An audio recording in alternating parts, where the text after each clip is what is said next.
તો આપણે ઠંડુ ઠંડુ રાયતું રેડી થઈ ગયું, એકદમ પરફેક્ટ અને ફટાફટ બની જાય તેવું બુંદી રાયતું રેડી થઈ ગયું છે. તો એકવાર ચોક્કસથી ટ્રાય કરવા જેવું છે. ફ્રેન્ડ્સ, આજે હું શેર કરીશ તમારી સાથે બુંદી રાયતું બનાવવાની રેસીપી. તો અહીંયા 1 કપ આપણે મોરું દહીં લઈ લીધું છે, બહુ ખાટું બી નથી અને મોરું છે.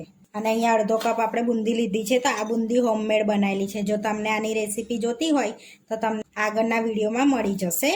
જેમાં ગરી બુંદી બનાવી છે એ વિડીયોમાં મળી જશે આખી રેસીપી તમને. હવે આપણે એની અંદર 1.5 ચમચી જેવી દરેલી ખાંડ એડ કરીશું, 1 થી 1.5 ચમચી જેટલી. તો સરસ આપણે વિસ્કરથી એને ફેટી લઈશું પહેલાં. તો આપણે આની પાણીનો બહુ ઉપયોગ નહીં કરીએ, પહેલાં ફેટી લઈશું આપણે સરસ એવું. તો તમે ગરી જેટલું ખાતા હોય એટલી ખાંડ લેવાની છે. તો સરસ સ્મૂથ થઈ જાય ને આપણે ફેટી લેવાનું છે. આપણે થોડુંક ઠંડુ પાણી એડ કરવાનું છે, એટલે ઠંડુ સરસ લાગશે આપણાને રાયતું. તો આપણે સરસ ફેટી લીધું છે, સરસ સ્મૂથ થઈ ગયું છે, જોઈ શકો છો. તો આપણે આ રીતની હાંડલી લીધી છે માટીની. તમારી અહીંયા બ્લેક છે એટલે બ્લેક લીધી છો, તેમાં આપણે ફેટેલું દહીં એડ કરી દઈશું.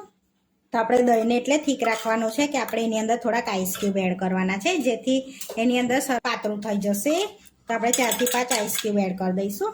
હવે આપણે એની અંદર શેકેલા જીરાનો પાવડર એડ કરીશું, થોડું સંચર એડ કરીશું, મીન્સ પિંક સોલ્ટ, થોડું મીઠું એડ કરીશું, અડધી ચમચી લાલ મરચું એડ કરીશું. તમારે ના એડ કરવું હોય તો સ્કીપ કરી લેજો. હવે મિક્સ કરી લઈશું આપણે સરસ.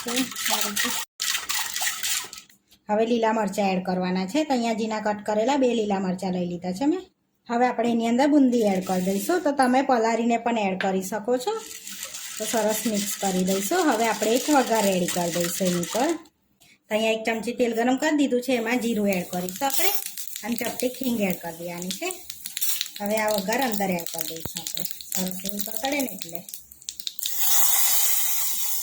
અને મિક્સ કરી લઈશું સરસ એવું. આપણે 2 ચમચી મરી પાવડર એડ કરીશું, મિક્સ કરી લઈશું હવે. અને ધાણા એડ કરીશું ઉપરથી થોડા. હવે ધાણા એડ કરી દઈશું આપણે, ઝીણા સમારેલા જ. હવે મિક્સ કરી લઈશું ફરીને. તો આપણે ઠંડુ રાયતું રેડી થઈ ગયું છે. હવે આપણે સર્વ કરી લઈશું. તો અહીંયા આપણે રાયતાને સર્વ કરી લઈશું. તો એકદમ પરફેક્ટ અને ફટાફટ બની જાય તેવું બુંદી રાયતું રેડી થઈ ગયું છે. તો એકવાર ચોક્કસથી ટ્રાય કરવા જેવું છે. ઉપરથી થોડુંક લાલ મરચું સ્પ્રિંકલ કરી લઈશું આ રીતે. તમે ખજૂર આમલીની ચટણી પણ એની પર એડ કરી શકો છો, અને ગ્રીન ચટણી પણ એની પર એડ કરી શકાય છે. થોડા ધાણા સ્પ્રિંકલ કરીશું. ગોલ રિંગમાં કાપેલા મરચાં એડ કરી દઈશું. અહીંયા ગાર્નિશિંગ કરીશું આપણે ફુદીનાના પત્તાથી. તો આપણે ફટાફટ બની જાય તેવું બુંદી રાયતું બનીને રેડી થઈ ગયું છે. આ વિડીયો જોવા માટે મારી ચેનલને સબસ્ક્રાઈબ કરો, લાઇક કરો અને શેર કરો. અને તમે જરૂરથી ટ્રાય કરો. ફરી મળીશું નવા વિડીયોમાં. કોમેન્ટ કરીને જરૂરથી જણાવજો કે તમને અમારી રેસીપી કેવી લાગી.